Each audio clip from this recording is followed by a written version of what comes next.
सो +2 class उम्मीद है कि तुसी वीडियो सुन ली होएगी। सो मैं तुहानू लास्ट जो वीडियो सी उहदे विच भी I have started the natural methods of vegetative propagation. Okay, so table भी तुसी देख लिया होएगा, उम्मीद है अपनी नोटबुक्स के उत्ते बना भी लिया होएगा। ओके, उहदे विच तुहानू रूट्स के बारे च दस्सिया सीगा कि किस तरीके दे नाल रूट्स के उत्ते जो बड लाइक स्ट्रक्चर पहलां छोटे छोटे बन जाते हैं, बर्ड्स होंदियां ने उन्हां दे उपर उन्हां नू स्लिप कहंदे आ। स्लिप्स ही जोड़े आ बाद विच ग्रो कर जाते हैं। सिमिलर पेरेंट्स बॉडी वर्गा ही न्यू प्लांट जोड़ा है सेम निकल आता वो तो है ना, स्लिप्स तो ही नवी ग्रो न्यू प्लांट निकल आता। This is vegetative propagation by roots. Now second तुहाडे कोल आ गया through underground stamps.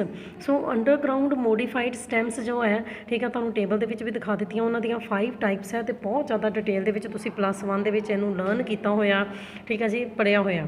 Now suckers फिर भी मैं एक बार दस देनी हाँ। अंडरग्राउंड स्टैम्स के सब तो पहले आ गई सकर्स। वो पता सकर्स कि प्लांट्स के ज़्यादा पाई जाती है, मिंट है ना, पुदीना जोड़ा होंगे, क्राइजैंथेमम उन्होंने होंदियां ने। ओके ठीक, सो ये जो सकर्स है एक्चुअली कितने प्रेजेंट होंदियां ने, इरैक्ट शूट के बेसिस तो ये सकर्स जड़ियाँ है निकलदियाँ पहला होरीजोंटली इस तरीके जमीन के होरीजोंटली ग्रो करदियाँ, फिर एरियल शूट बना के धरती तो बाहर निकल आंदियाँ। ओके, सो ये बाद में इंडिपेंडेंट प्लांट बन जाती है जो तुम इन्हों मेन पेरेंट प्लांट तो सैपरेट कर दोगे ना। जिदा कि बच्चे तुम आम सुनिया होना, कहते कि पुदीना ना बड़ी जल्दी वध जाता है ना, वो एक ब्रांच लगाई सी कितना ज़्यादा फैल जाता, वो एक्चुअली सकर है। ठीक है, अगे तो अगे होरीजोंटली वो ग्रो करी जा रहा। इस तरीके तुम देखो ना, कभी तेरे कोई नेबरस आएंगे है ना, कह भी हाँ सानू ये एक ब्रांच दे दो, पेरेंट बॉडी के नालों तुम एक ब्रांच तोड़ के पुदीने की किते भी जाके उगा दोगे, बहुत सारा पुदीना उग जाएगा। ओके, राइजोम्स भी जोड़े है उन्होंने द्वारा भी वैजीटेटिव प्रोपेगेशन होंगी है, क्योंकि राइजोम्स अनफेवरेबल कंडीशनस के भी सर्वाइव कर जाते हैं। जो फेवरेबल कंडीशन आंदियां ने उन्होंने तो न्यू शूट्स निकल आंदियां। ओके, वाटर हायासिंथ होर बहुत सारे जोड़े राइजोम प्रोड्यूसिंग प्लांट्स है ने, इशोरनिया वाटर हायासिंथ है, तुहानू प्रैक्टिकल के भी स्पैसीमन हैगा। सो 65,000 तो ज़्यादा भी, ठीक है, 8 महीनों के अंदर अंदर ना जो ग्रोइंग सीजन है तो 65,000 तो ज़्यादा प्लांट्स तुसी देखो प्रोड्यूस कर सकते हो एक सिंगल प्लांट तो। This is vegetative propagation. Okay, now third तुहाडे कोल किहड़ी अंडरग्राउंड स्टैम आ गई है, कॉर्म्स। कॉर्म्स भी पढ़िया होया तुसी, बहुत ही कंडेंस्ड स्पैशलाइज्ड अंडरग्राउंड स्टैम्स है, उन्होंने उत्ते भी बर्ड्स प्रेजेंट होंदियां ने। अनफेवरेबल कंडीशन वो बर्दाश्त कर जांदियां, जो फेवरेबल कंडीशन आंदियां उदों जो है न्यू प्लांट्स नूं प्रोड्यूस कर दिंदियां। इहदे च कॉर्म्स च एग्जांपल आ जाती है बनाना, ठीक है, कोलोकेशिया, ठीक है, बल्ब्स भी तुहानू पढ़ाया होया हैगा, अनियन, गार्लिक, ठीक है जी, लिलीज, ये किहदे द्वारा वैजीटेटिव प्रोपेगेशन हो रही है, इन्हां दी बल्ब्स के द्वारा। जदों तुसीं देखिया होना कई बारी है ना, तुहाडे दादा जी है ना, जां जमीन दे विच जदों लसन उगांदे हैं तो जो पहलां तो ही तुहाडी लसन की गंढी हुंदी है उन्हां दी बल्बलैट्स नूं सैपरेट कर लिया जाता तो उन्होंने ही जमीन दे विच उगा दिता जाता, तो देखो नवीं लसन का प्लांट उग जाता। ठीक है जी, तो लास्ट तुहाडे कोल अंडरग्राउंड स्टैम्स दे विच आ गईयां ट्यूबर्स ना, आ बनया होया पोटैटो। अंडरग्राउंड स्टैम की एग्जांपल किहड़ी है, ट्यूबर पोटैटो। ओके, सो आलू के उत्ते सारे बच्चों ने घरों के अपने आलू देखे, अज भी लैके अपने हाथों के देख लियो, वो देखो ये आईज़ लाइक स्ट्रक्चर बने होंगे हैं, तो देखते पे हम इस आईज़ के विचों दी, इस बर्ड के विचों दी न्यू यंग शूट निकलनी शुरू हो गई है, बर्ड जर्मीनेट कर गई है, समझते पे हो।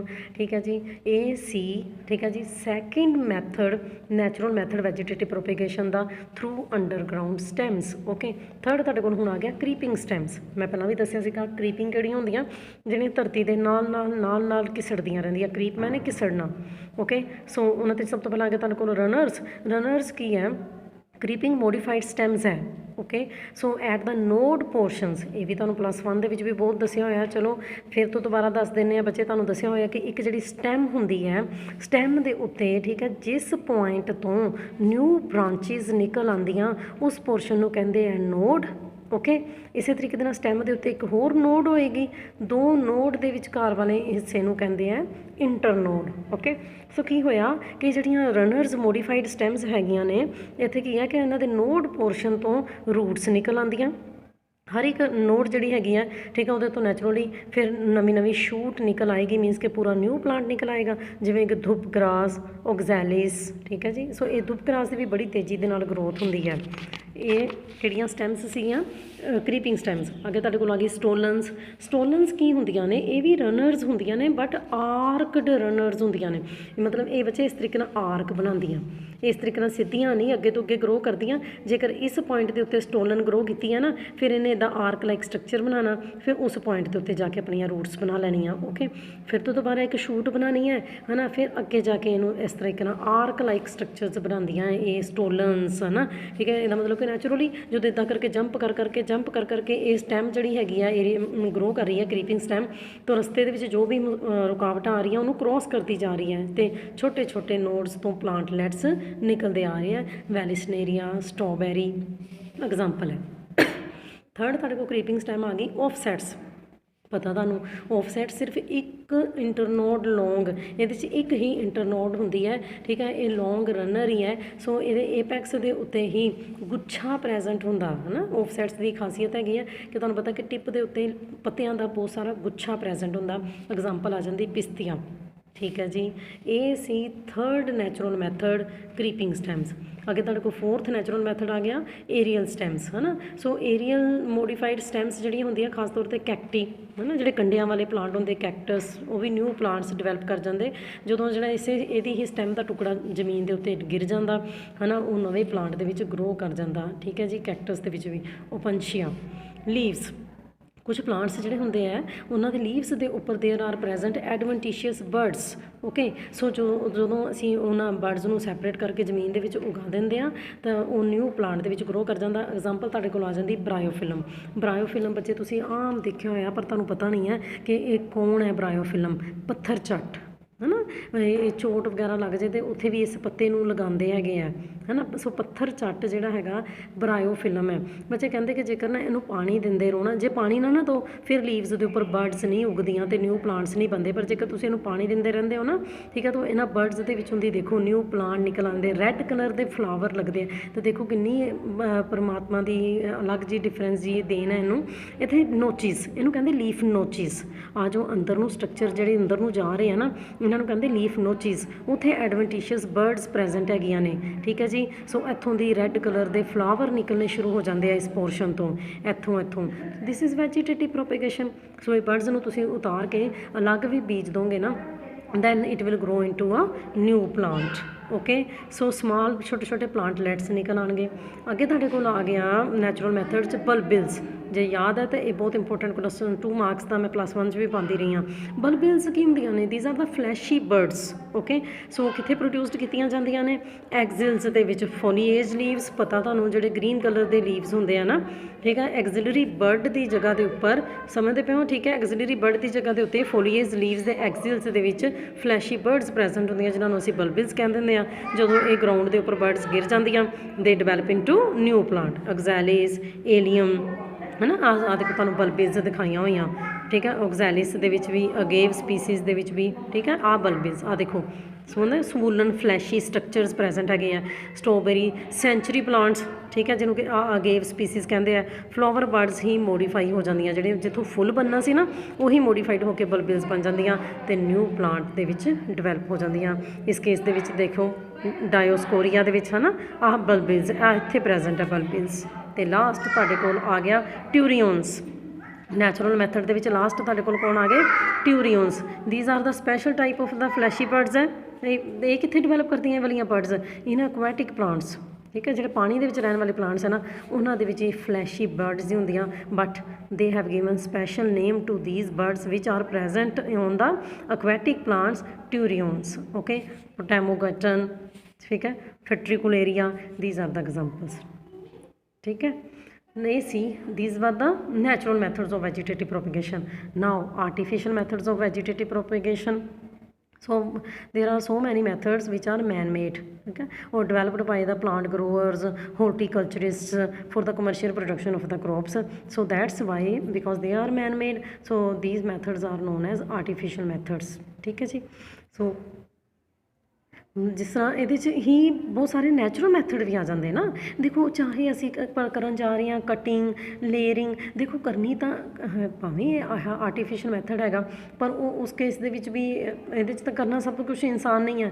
ਉਸ ਕੇਸ ਦੇ ਵਿੱਚ ਵੀ ਚਲੋ ਜਿਹੜੀਆਂ ਬਰਡਸ ਸੀਗੀਆਂ ਜ਼ਮੀਨ 'ਤੇ ਗਿਰ ਜਾਂਦੀਆਂ ਨੇ, ਭਾਵੇਂ ਨੈਚੁਰਲ ਮੈਥਡ ਹੈ, ਗਰੋ ਕਰ ਜਾਂਦੀਆਂ ਨੇ, ਪਰ ਟੇਕ ਕੇਅਰ ਤਾਂ ਇਨਸਾਨ ਨੇ ਕਰਨੀ ਹੁੰਦੀ ਹੈ।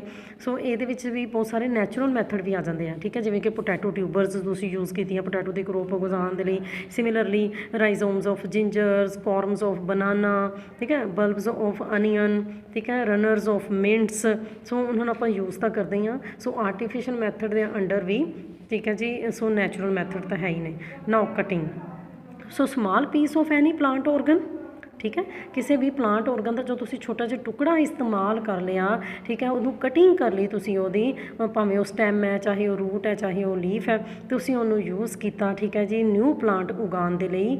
ਪਲਾਂਟ ਦੇ ਕਿਸੇ ਵੀ ਪਾਰਟ ਨੂੰ ਉਹਨੂੰ ਅਸੀਂ ਕਟਿੰਗ ਕਹਿ ਦਿੰਦੇ ਹਾਂ। ਸੋ ਜਿਸ ਤਰ੍ਹਾਂ ਲੀਫ ਦੀ ਕਟਿੰਗ, ਇਹ ਓਬਜੈਕਟਿਵ 1 ਮਾਰਕਸ ਕੁਐਸਚਨ ਬਹੁਤ ਇੰਪੋਰਟੈਂਟ ਪੁੱਛਿਆ ਜਾਂਦਾ। ਸੋ ਦੇਖੋ ਬੱਚੇ, ਬੜੀ, ਕਿਉਂਕਿ ਬੁੱਕ ਦੀ ਡਿਟੇਲ ਸਟੱਡੀ ਬਹੁਤ ਜ਼ਿਆਦਾ ਜ਼ਰੂਰੀ ਹੈ। ਟੀਚਰ ਕੋਲੋਂ ਕੁਛ ਛੁੱਟ ਵੀ ਸਕਦਾ ਹੈਗਾ, ਤੁਸੀਂ ਬੁੱਕ ਜ਼ਰੂਰ ਪੜ੍ਹਨੀ ਹੈ। ਇਸ ਤਰ੍ਹਾਂ ਅਕਸਰ 1 ਮਾਰਕਸ ਦੇ ਵਿੱਚ ਕੁਐਸਚਨ ਪੁੱਛਿਆ ਜਾਂਦਾ ਕਿ name the plants in which the leaves are used for vegetative propagation, ਹੈ ਨਾ। ਸੋ ਬਿਗੋਨੀਆ, ਬਰਾਇਓਫਿਲਮ, ਗਲੋਸੀਨੀਆ, ਠੀਕ ਹੈ, ਕੈਲਨਚੋਏ। ਸੋ ਇਹਨਾਂ ਦੇ ਵਿੱਚ ਇਸੇ ਤਰੀਕੇ ਦੇ ਨਾਲ ਸਿਟਰੋਨ, ਟੈਮਾਰਿੰਡ, ਪਤਾ ਤੁਹਾਨੂੰ ਟੈਮਾਰਿੰਡ ਕੀ ਹੁੰਦਾ। ਬਾਕੀ ਬੱਚੇ ਕੋਈ ਜ਼ਰੂਰੀ ਨਹੀਂ ਹੈ ਕਿ ਸਾਨੂੰ ਹਰ ਇੱਕ ਪਲਾਂਟ ਦੇ ਬਾਰੇ 'ਚ ਪਤਾ ਹੋਵੇ। ਜੇ ਤੁਸੀਂ ਆਪਣੀ ਜ਼ਿਆਦਾ ਨੌਲੇਜ ਲੈਣਾ ਚਾਹੁੰਦੇ ਹੋ ਤਾਂ you can search on the internet ਕਿ which type of plant this is citron. Tamarind ਤਾਂ ਇਮਲੀ, ਓਕੇ, ਇਮਲੀ ਨੂੰ ਕਹਿੰਦੇ ਆ। ਸੋ ਇਮਲੀ ਦੇ ਵਿੱਚ, ਠੀਕ ਹੈ, ਸੋ ਕਿਤੇ ਤੋਂ ਤੁਸੀਂ ਨਿਊ ਪਲਾਂਟ ਉਗਾ ਸਕਦੇ ਹੋ ਇਮਲੀ ਵਰਗਾ ਹੀ, ਉਹਦੀਆਂ ਰੂਟਸ ਤੋਂ। ਰੂਟ ਦੀ ਕਟਿੰਗ ਲੈਣੀ ਹੈ, ਜ਼ਿਆਦਾ ਕਰਕੇ ਸਟੈਮ ਕਟਿੰਗਸ ਯੂਜ਼ ਕੀਤੀਆਂ ਜਾਂਦੀਆਂ ਨੇ। ਤਾਂ ਸਟੈਮ ਜਿਹੜਾ ਹੈਗਾ ਉਹਨੂੰ ਸੋਇਲ ਦੇ ਵਿੱਚ ਨੈਚੁਰਲ ਪੋਜੀਸ਼ਨ ਦੇ ਵਿੱਚ ਹੀ ਲਗਾ ਦੇਣਾ, ਐ ਬਸ ਸਿੱਧਾ ਕਰਕੇ ਲਗਾ ਦੇਣਾ।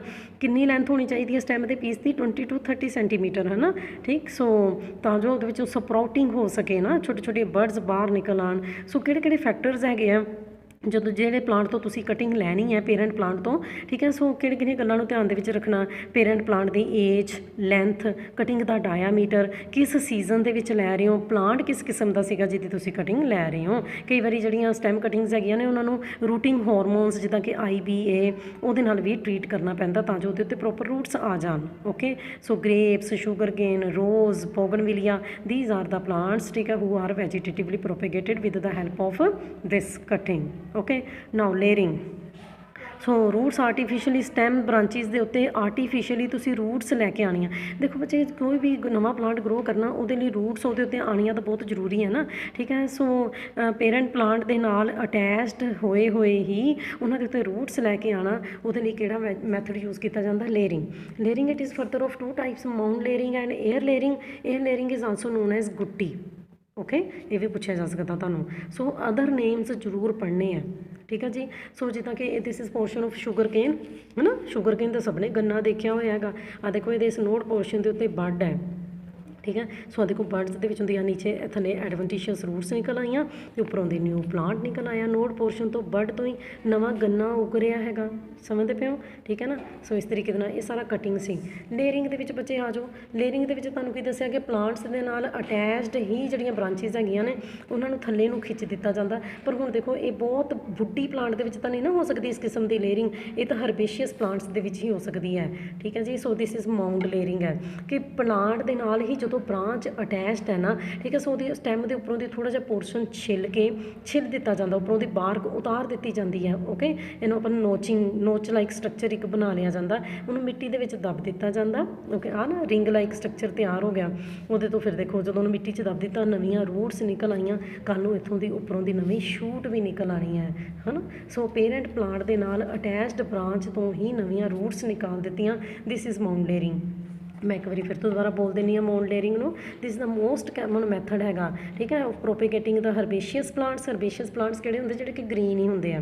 ਲੋਅਰ ਬ੍ਰਾਂਚ ਜਿਹੜੀ ਹੈਗੀ ਸਟੈਮ ਦੀ, ਉਹਨੂੰ ਬੈਂਟ ਡਾਊਨ ਐਂਡ ਪਾਰਸ਼ਲੀ ਡੀਫੋਲੀਏਟਡ, ਹੈ ਨਾ, ਥੱਲੇ ਨੂੰ ਖਿੱਚ ਲਿਆ ਜਾਂਦਾ ਹੈ, ਥੱਲੇ ਵਾਲੀ ਸਟੈਮ ਨੂੰ, ਪੋਰਸ਼ਨ ਨੂੰ, ਅਤੇ ਉਹਦੇ ਸਾਰੇ ਪੱਤੇ ਜਿਹੜੇ ਹੈਗੇ ਉਹਨੂੰ ਉਤਾਰ ਦਿੱਤੇ ਜਾਂਦੇ ਆ। ਫਿਰ ਨੈਚੁਰਲੀ ਬੱਚੇ ਇੰਜਰੀ ਤਾਂ ਕਰਨੀ ਪਏਗੀ ਨਾ। ਮੈਂ ਪਹਿਲਾਂ ਹੀ ਕਿਹਾ ਸੀ ਤੁਹਾਨੂੰ, ਜਿੱਥੋਂ ਦੇ ਪੱਤੇ ਉਤਾਰੇ ਆ ਉੱਥੇ ਥੋੜ੍ਹੀ ਇੰਜਰੀ, ਉਹਦੀ ਬਾਰਕ ਜਿਹੜੀ ਆ ਉਹਨੂੰ ਛਿੱਲਣਾ ਹੈਗਾ ਤੁਸੀਂ ਉੱਪਰੋਂ ਦੀ। ਥੋੜ੍ਹੀ ਜਿਹੀ ਗਿੱਲੀ ਮਿੱਟੀ ਜਿਹੜੀ ਹੈਗੀ ਉਸ ਪੋਰਸ਼ਨ ਦੇ ਉੱਤੇ ਲਗਾ ਦੇਣੀ ਹੈ ਨਾ। ਤਾਂ moist soil in such a way that the growing tip of the branch remains above the soil। ਆ ਦੇਖੋ ਆ ਜਿਹੜੀ ਟਿਪ ਹੈਗੀ ਹੈ ਨਾ ਉਸ ਬ੍ਰਾਂਚ ਦੀ, ਉਹਨੂੰ ਥੋੜਾ ਜਿਹਾ ਮਿੱਟੀ ਤੋਂ ਉੱਪਰ ਹੀ ਰੱਖਣਾ। ਕੁਝ ਦਿਨਾਂ ਬਾਅਦ ਹਨਾ ਉਹ ਜਿਹੜਾ ਪੈਕ ਕੀਤਾ ਹੋਇਆ ਪੋਰਸ਼ਨ ਸੀ ਜਿਹਦੇ 'ਚ ਤੁਸੀਂ ਮਿੱਟੀ ਲਪੇਟੀ ਹੋਈ ਸੀ, ਛਿੱਲਿਆ ਹੋਇਆ ਸੀ, ਉਹਦੇ ਵਿੱਚੋਂ ਦੀ ਰੂਟਸ ਨਿਕਲ ਆਉਣਗੀਆਂ ਹਨਾ। ਸੋ ਰੂਟਡ ਬ੍ਰਾਂਚ ਨੂੰ ਫਿਰ ਉੱਥੋਂ ਦੀ ਕੱਟ ਲਿਆ ਜਾਂਦਾ, ਪੇਰੈਂਟ ਪਲਾਂਟ ਤੋਂ ਸੈਪਰੇਟ ਕਰ ਲਿਆ ਜਾਂਦਾ, ਅਤੇ ਉਹਨੂੰ ਤੁਸੀਂ ਫਿਰ ਤੋਂ ਦੁਬਾਰਾ ਜਦੋਂ ਉਗਾਓਗੇ it will grow into a new plant. Jasmine, grape vine ਹਨਾ, ਸਟ੍ਰਾਬੇਰੀ ਵਗੈਰਾ ਇਹ ਪਲਾਂਟਸ ਇੱਦਾਂ ਉਗਾਏ ਜਾਂਦੇ ਆ। ਏਅਰ ਲੇਅਰਿੰਗ ਜਿਹਨੂੰ ਅਸੀਂ ਗੁੱਟੀ ਕਹਿੰਦੇ ਆ, ਤਾਂ ਇਹਦੇ ਵਿੱਚ ਵੀ ਕੀ ਕੀਤਾ ਜਾਂਦਾ, ਦੇਖੋ ਇਹਦੇ ਵਿੱਚ ਬੱਚੇ ਮਿੱਟੀ ਦੇ ਅੰਦਰ ਨਹੀਂ ਦਬਣਾ ਨਾ, ਦੇਖੋ ਇਹਦੇ 'ਚ ਤਾਂ ਬਿਲਕੁਲ ਹੀ ਹਵਾ ਦੇ ਵਿੱਚ ਹੀ ਹੈਗੀ ਆ ਬ੍ਰਾਂਚ ਹੈ ਨਾ। ਸੋ ਜ਼ਿਆਦਾ ਕਰਕੇ ਸ਼ਰਬਸ ਜਾਂ ਫਿਰ ਟਰੀਜ਼, ਕਿਉਂਕਿ ਉਹ ਬਹੁਤ ਹਾਰਡ ਹੋ ਜਾਂਦੇ ਆ ਨਾ ਟਰੀ, ਤਾਂ ਝਾੜੀਆਂ ਜਿਹੜੀਆਂ ਉਹਨਾਂ ਨੂੰ ਇੱਦਾਂ ਖਿੱਚ ਕੇ ਜ਼ਮੀਨ 'ਚ ਨਹੀਂ ਕੀਤਾ ਜਾ ਸਕਦਾ ਹੈ ਨਾ। ਸੋ ਗਰਾਊਂਡ ਦੇ ਨੇੜੇ ਇਹਨਾਂ ਦੀਆਂ ਬ੍ਰਾਂਚਿਸ ਵੀ ਨਹੀਂ ਹੁੰਦੀਆਂ, ਸੋ ਇਹਦੇ ਵਿੱਚ ਵੀ ਕੀਤਾ ਜਾਂਦਾ। ਠੀਕ ਹੈ, ਇੱਕ ਰਿੰਗ ਜਿਹੜੀ ਹੈਗੀ ਆ ਬਾਰਕ ਦੀ ਉਹ ਰਿਮੂਵ ਕਰ ਲਈ ਜਾਂਦੀ, ਇਹਨੂੰ ਅਸੀਂ ਕਹਿੰਦੇ ਗਰਡਰਡ। ਠੀਕ ਹੈ, ਤੋ ਅਪਵਰਡ ਐਂਗਲ ਦੇ ਵਿੱਚ ਇੱਕ ਸਲਿਟ ਲਾਈਕ ਪੋਰਸ਼ਨ ਜਿਹੜਾ ਹੈਗਾ ਉਹ ਇੱਥੇ ਬਣਾ ਦਿੱਤਾ ਜਾਂਦਾ। ਇਹ ਗਰਡਰਡ ਪੋਰਸ਼ਨ ਜਿਹੜਾ ਹੈਗਾ ਫਿਰ ਇਹਨੂੰ ਕਵਰ ਕਰ ਦਿੱਤਾ ਜਾਂਦਾ ਮੋਇਸਟ ਮੋਸ ਲੈ ਕੇ, ਗ੍ਰਾਫਟਿੰਗ ਕਲੇ ਜਾਂ ਮੋਇਸਟ ਮੋਸ ਦੇ ਵਿੱਚ ਬੱਚੇ ਹੈ ਕੀ ਆ, ਇਹਦੇ ਵਿੱਚ ਤੁਸੀਂ 2 ਪਾਰਟ ਕਲੇ ਦੇ ਲੈਣੇ ਆ, 1 ਪਾਰਟ ਗਾਂ ਦਾ ਗੋਇਆ ਲੈਣਾ ਹੈਗਾ, ਕਾਊ ਡੰਗ, ਸਮਝਦੇ ਪਏ ਹੋ, ਮਿੱਟੀ ਲੈਣੀ ਹੈ, ਜ਼ਿਆਦਾ ਮਿੱਟੀ ਲੈਣੀ ਹੈ, ਬਾਕੀ ਗਾਂ ਦਾ ਗੋਇਆ ਲੈਣਾ ਹੈਗਾ। ਠੀਕ ਹੈ, ਥੋੜ੍ਹੀ ਬਹੁਤੀ ਉਹ ਜਿਹੜੀ ਤੂੜੀ ਹੈ ਨਾ, ਹੇ ਵਗੈਰਾ, ਠੀਕ ਹੈ, ਕਾਟਨ ਅਤੇ ਵਾਟਰ ਲੈਣਾ ਹੈਗਾ। ਠੀਕ ਹੈ ਜੀ, ਸੋ ਪੂਰਾ ਇੱਥੇ ਲੇਪ ਤਿਆਰ ਕਰਕੇ ਇਸ ਕੱਟੇ ਹੋਏ ਪੋਰਸ਼ਨ ਦੇ ਉੱਤੇ ਲਗਾ ਦੇਣਾ, ਉੱਤੋਂ ਦੀ ਪੋਲੀਥੀਨ ਬੰਨ੍ਹ ਦੇਣਾ। ਗਰਡਰਡ ਪੋਰਸ਼ਨ ਜਿਹੜਾ ਹੈਗਾ, ਠੀਕ ਹੈ ਨਾ, ਸੋ ਥੋੜ੍ਹੇ ਸਮੇਂ ਤੋਂ ਬਾਅਦ ਹੀ ਤਕਰੀਬਨ ਆਫਟਰ 2 months ਹੈ ਨਾ, new roots will develop from this portion. ਠੀਕ ਹੈ, ਸੋ ਇੱਥੋਂ ਦੀ ਫਿਰ ਕੀ ਹੈ, now the branch is cut and planted in the soil after removing the polythene। this method is used especially in lychee, pomegranate ਤਾਂ ਪਤਾ ਹੀ ਤੁਹਾਨੂੰ, ਅਨਾਰ, ਔਰੇਂਜ, ਲੈਮਨ, ਉਹਨਾਂ ਲਈ ਯੂਜ਼ ਕੀਤਾ ਜਾਂਦਾ। ਠੀਕ ਹੈ ਜੀ, ਸੋ ਇਹ ਧਿਆਨ ਨਾਲ ਦੇਖ ਲਓ। ਇਹ ਗ੍ਰਾਫਟਿੰਗ ਕਲੇ ਲਗਾਈ ਹੈ, ਪੋਲੀਥੀਨ ਬੈਗ ਉੱਪਰ ਲਗਾਇਆ, ਰੂਟਸ ਨਿਕਲਣੀਆਂ ਸ਼ੁਰੂ ਹੋ ਗਈਆਂ। ਠੀਕ ਹੈ, ਸੋ ਰਿੰਗ ਆਫ ਬਾਰਕ ਜਿਹੜੀ ਸੀਗੀ ਉਹ ਰਿਮੂਵ ਕਰ ਦਿੱਤੀ ਗਈ ਹੈ। ਇੱਥੇ ਤੱਕ ਤੁਸੀਂ ਵੀਡੀਓ ਨੂੰ ਸੁਣਨਾ